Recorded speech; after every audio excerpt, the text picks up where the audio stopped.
சாரிம்மா, இதுக்கு மேலாம் எனக்கு பொறுமை இல்லை. அதே சமயம் இவனை பழி வாங்க இதை விட்டால் எனக்கு வேறு சந்தர்ப்பம் கிடைக்காது. இப்போ நான் 10 எண்ணுவேன். 10 எண்ணுறதுக்குள்ள உங்கள் 2 பேரில் யாராவது ஒருத்தர் கழுத்தில் அவன் தாலி கட்டணும். அப்படி அவன் கட்டலைன்னா உங்கள் 2 பேரில் யாராவது ஒருத்தங்களை என் பசங்க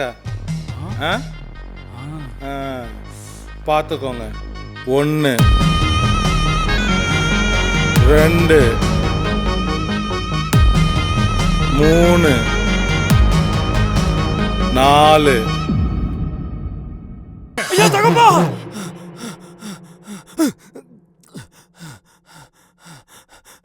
கனவா?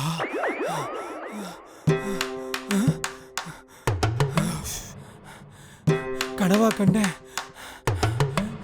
ஏன் இந்த கனவு அடிக்கடி வருதுன்னு தெரியலையே, ஒன்னும் புரியலையே.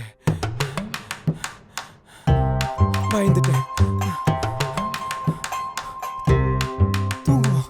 கனவுதான் கனவுதான் கனவுதான்.